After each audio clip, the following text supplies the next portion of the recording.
E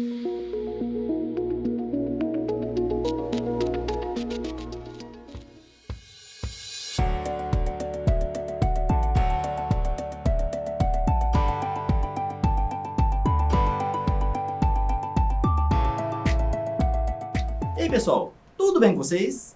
Meu nome é Stefano, professor de Ciências da EJA para o 6º e 7º ano.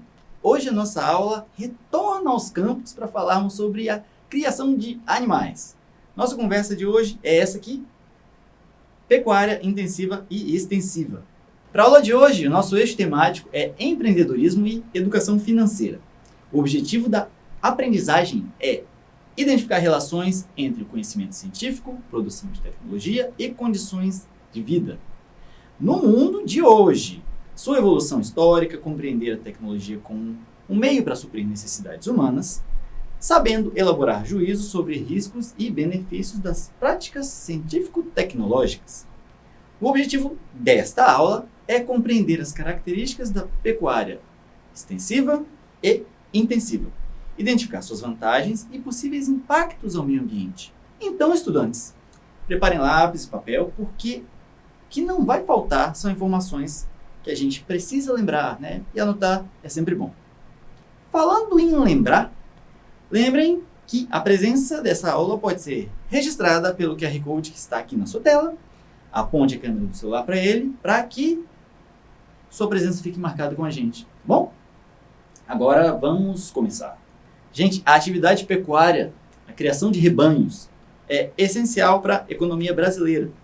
Também para o consumo da população, uma vez que consumimos carne e laticínios e, além de nutritivo, faz parte, né, da vida do brasileiro.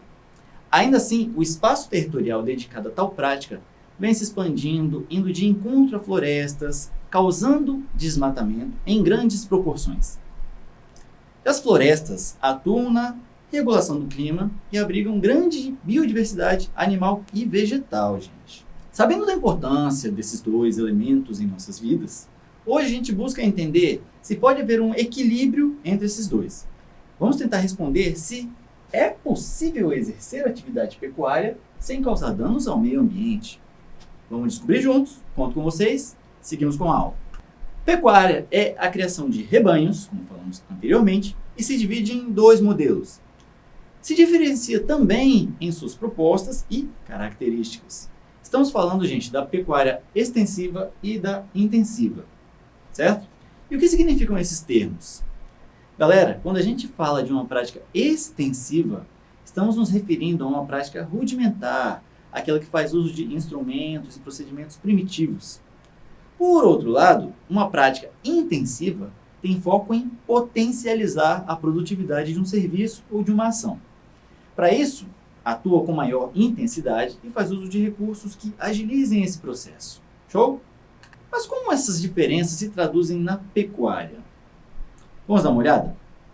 Características que diferenciam a pecuária extensiva da intensiva, por exemplo, dizem respeito ao espaço físico, a área que o pecuarista dedica a essa prática. Quando a gente lida com superfícies agrárias, né, estamos falando de plantações, criação de gado, etc., a unidade de medida que a gente usa é o hectare, que ele tem 10 mil metros quadrados, quase um campo de futebol. Ok? E se tratando da pecuária extensiva, existem rebanhos que dedicam 1 hectare para cada animal criado. Significa que, nessa situação, a área ocupada por esse pecuarista aqui, que possui 18 cabeças de gado, né, ele vai ocupar quase 18 campos de futebol para esses animais aqui. É um espaço considerável se a gente pensar, né? Já o modelo intensivo traz a diferença na porção de terra que será ocupada. Isso porque a pecuária intensiva, pessoal, ela atua com até 3 animais por hectare. Ou seja, os 3 hectares que seriam ocupados no modelo extensivo se tornam 1 hectare no modelo intensivo. Isso quer dizer também que eu consigo produzir o mesmo que eu produzia antes, mas um espaço 3 vezes menor. Olha só que qualidade, né? Se o espaço que eu vou ocupar é 3 vezes menor, eu vou desmatar 3 vezes menos, além de conseguir reduzir outros possíveis impactos ambientais, atuando de forma responsável.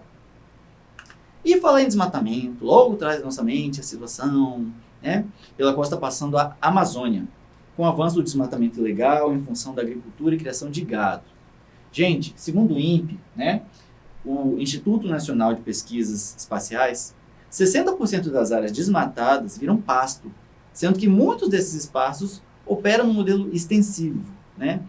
Já as áreas que foram desmatadas para o uso alternativo, e aí a gente inclui agrícola, mineração, urbanização, né, abandonadas. Então aí surge uma oportunidade de fazer algo diferente, né, algo melhor. Se eu tenho áreas de prática extensiva, não só na Amazônia, mas em todo o Brasil, então pode ser possível a mudança para a prática intensiva. Por que não? Eu vou produzir mais no espaço que eu já tenho, né? Eu vou multiplicar minha produção, eu já tenho áreas para isso, não preciso ficar desmatando. Eu posso reduzir o desmatamento e conseguir mais do que eu conseguia antes. Veja só, que ganho. Então, será que essa mudança é possível? O que será que precisa mudar? Vamos entender? A gente começa com a pecuária extensiva, né? Como sabemos, é a criação de gado com métodos rústicos. Para começo de conversa, o gado desse modelo de criação é criado de maneira solta. Eles são criados soltos no pasto. Se alimentam do capim que ali se encontra. E como no local em que eles são criados é também seu alimento, existe uma grande dependência nesse modelo das condições climáticas. Por quê? Estamos falando de animais herbívoros, né? Que se alimentam de plantas, certo?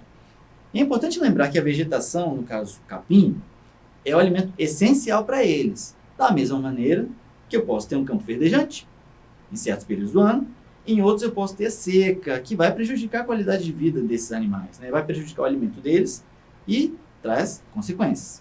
E esse é o ponto em que a pecuária intensiva diverge da extensiva, principalmente. Até pela questão de se aproveitar o mesmo espaço, né? Produzindo mais, é por causa disso aqui, ó. Na pecuária intensiva, gente, esses animais são criados em confinamento. Eles não ficam soltos pelo pasto, não fazendo o que eles querem. Isso até contribui para o que a gente falou lá no início. Vocês lembram? Eu consigo ocupar um espaço equivalente, porém com mais animais. A questão da alimentação também muda. Por quê? Os alimentos são selecionados, eles não ficam dependentes mais do capim que está crescendo ali no pasto, né?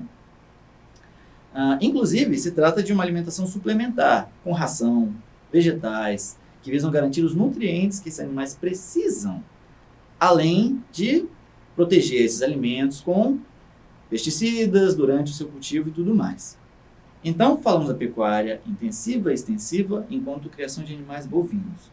No entanto, a gente também está aqui para falar de relações alimentares, as quais consumimos, né? Consumimos carne bovina, quanto leite e seus derivados. Será que também existem diferenças entre o que a gente consome se a gente compara essas duas práticas? O que vocês acham? Intensivo e extensivo? Responda em seu caderno, então. Os bovinos criados nos modelos intensivo e extensivo têm a mesma finalidade na alimentação humana? Vamos lá. Aproveitando, não esquece de registrar sua presença aqui na aula de hoje, tá? O QR Code está aqui na tela. Se você chegou agora, pegou a aula no caminho, aponte a câmera do celular para ele, marque a presença e fique aqui com a gente até o final.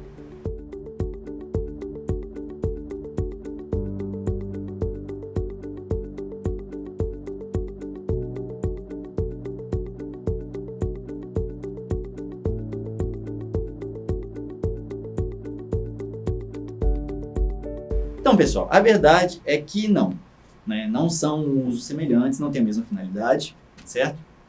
São duas finalidades diferentes. Até por conta da maneira como são criados, é normal que sejam características diferentes a serem trazidas para esse gado, né? Isso diz respeito à alimentação deles, ao tratamento que eles recebem, certo? E a raça deles também influencia bastante. E por que a gente diz isso? Porque os bens de consumo advindos da pecuária, na questão alimentar, nos dão duas finalidades principais para esses animais. Enquanto a extensiva é voltada para o abate, a intensiva é voltada para a produção de leite e derivados. Também comercializa carne? Sim. Só que é uma carne de exportação, porque a qualidade é maior, a gente lida com outras raças de bovinos, certo? E é interessante falar disso porque é muito comum que a gente encontre queijos ou outros laticínios à venda produzidos na região onde a gente vive. Ou no interior do nosso município, né? É bem possível. A comercialização do leite e derivado, gente, queijo, né, iogurte, representa uma importante fonte de renda para o produtor rural, de pequeno, médio e grande porte também. Inclusive, muitos deles se unem e formam sociedades cooperativas. para que eles possam ganhar espaço no mercado, certo? Sozinho é mais difícil. Uma sociedade cooperativa, gente, é uma associação entre trabalhadores de uma mesma atividade econômica. No caso aqui é queijo, leite, etc. Nesse caso, eles ganham algumas vantagens quando eles fazem isso. Por quê? Porque para um microempreendedor, investir em funcionários, matéria-prima, maquinário, traz um gasto absurdo, certo? Segurar isso sozinho é bem complicado.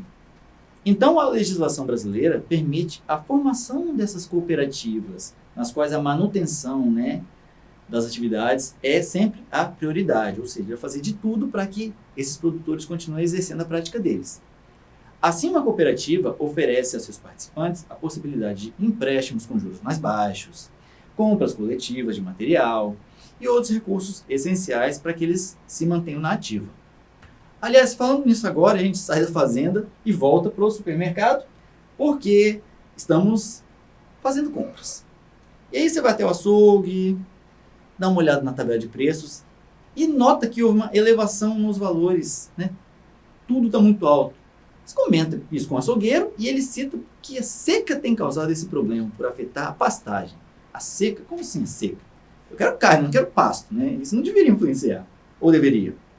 Calma que a gente já vai entender. A questão é que falta de alimento, né, no caso o alimento principal do gado, faz com que o produtor precise suprir essa alimentação com ração e outros suplementos, né? Se não tem pasto, ele tem que compensar com alguma coisa, isso custa dinheiro.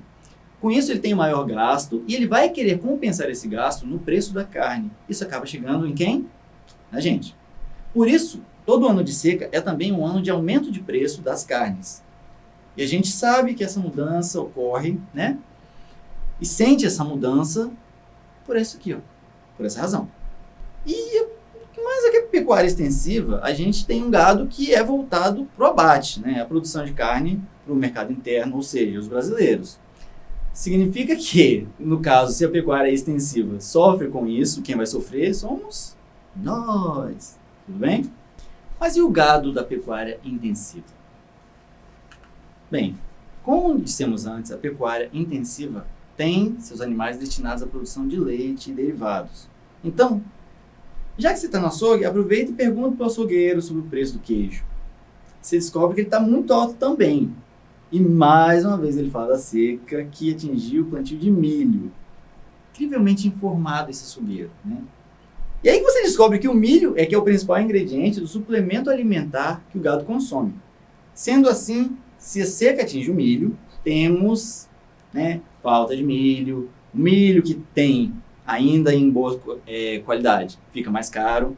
E isso torna a ração mais cara. E a vaca come a ração e o leite fica mais caro. E, por consequência, isso vai virando uma bola de neve que chega até a gente mais uma vez. E aí, não aumenta apenas o queijo, aumenta os outros laticínios também, aumenta o iogurte, aumenta o requeijão, aumenta tudo que a gente pode imaginar que depende do leite para isso. Ok?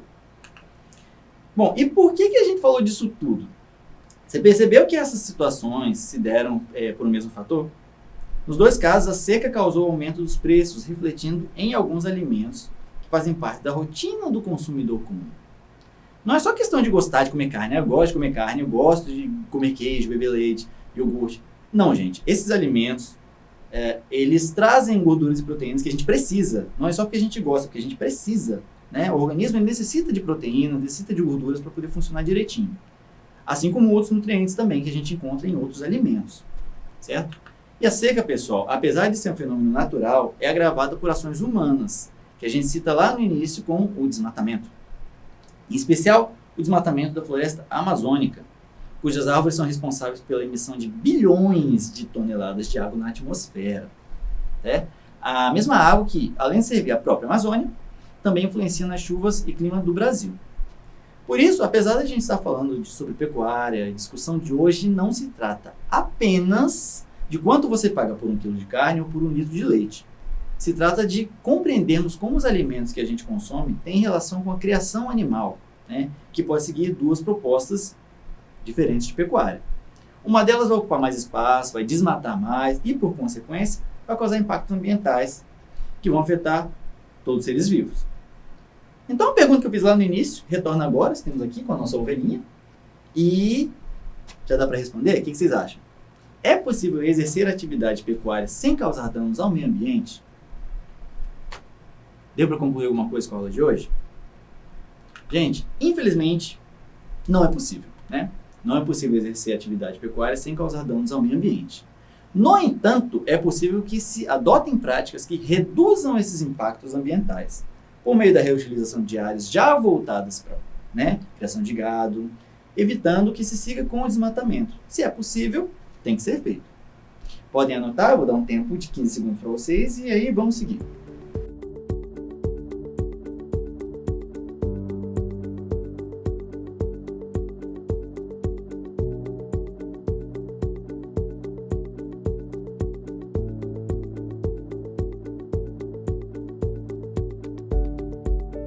E agora, nossa atividade da aula de hoje, para ver quem ficou ligado, veja só.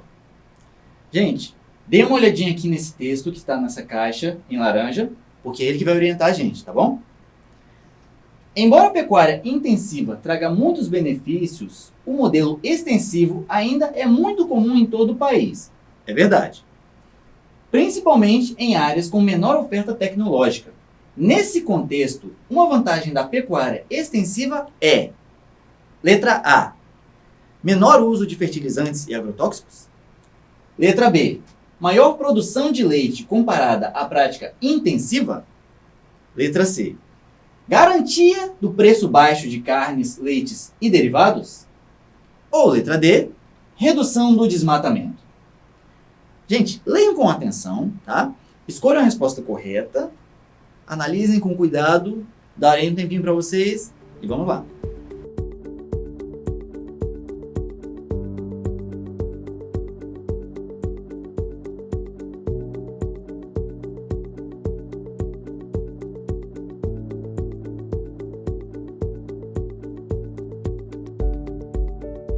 E estamos de volta aqui com a resposta correta, que é a letra A. Quando eu falo do menor uso de agrotóxicos, né? Pois é, vamos entender, mas primeiro eu quero falar sobre as respostas que estão incorretas, começando pela letra B. Bem, a prática pecuária, gente, a extensiva, ela não garante uma maior produção de leite, né? Principalmente se comparado com a intensiva, porque além de trabalhar com a menor quantidade de animais por hectare, a produção de leite não é o foco dela, né? A gente viu que lá atrás o foco da extensiva é o abate, é produção de carne. A letra C, ela nos dá uma garantia de preços baixos de carne, de leite e de derivados também. Mas por que ela é falsa? Bem, é porque a prática intensiva ela é mais vulnerável a fatores como condições climáticas, né? Ou seja, ela pode ter uma variação em seus preços. Se virou o tempo, não deu certo para a plantação, etc. Teve alguma situação que prejudica a produção, o preço varia. Então, não é garantia de um preço baixo das carnes, leites e derivados. Ok? E, por fim, a letra D. Ela associa a redução do desmatamento. Como faz uso de uma porção muito maior de terras, a consequência é que o desmatamento do modelo extensivo seja maior, né? Então, por isso a D também está incorreta. Agora sim a gente vai para a letra A e vamos ver o porquê dela estar correta. Gente, a prática extensiva, ela possui menos tecnologia. Lembram? Modelo primitivo, né? E tudo nela ocorre de uma forma mais natural. Quer dizer que ela não usa agrotóxicos na alimentação do gado? Sim, ela usa, né? A gente precisa, né? Eles precisam usar agrotóxicos para preservar os vegetais que o gado vai comer. No entanto, não é no nível tão intenso quanto a prática intensiva, na qual os alimentos e rebanhos são prioritariamente manipulados. Tudo que eles utilizam como alimento tem o uso de agrotóxicos, né? Então, nem se compara a extensiva com a intensiva. Nesse caso, a extensiva é bem menos agressiva no uso de agrotóxicos, certo? Vocês acertaram? Então, eu acho que a gente já pode seguir em frente. Vamos ver o que a gente aprendeu hoje? Gente, na aula de hoje a gente aprendeu que a pecuária extensiva ocupa grandes áreas territoriais, contribuindo para a aceleração do desmatamento. A gente também aprendeu que a pecuária intensiva opera em um espaço reduzido, elevando a produção e reaproveitando áreas já utilizadas. Também aprendemos que os impactos ambientais provenientes do desmatamento podem refletir na produção e na comercialização dos bens de consumo, né? Aquilo que a gente adquire como alimento. E, finalmente, aprendemos que os impactos ambientais provenientes da pecuária não podem ser evitados, mas podem ter seus efeitos amenizados por práticas que visem conter os avanços do desmatamento. E aí, você já sabia como funcionava a criação de gado? Muito interessante, né? Sabe, se você fez as atividades, você pode estar enviando para a gente pelo QR Code que está aqui na tela, certo?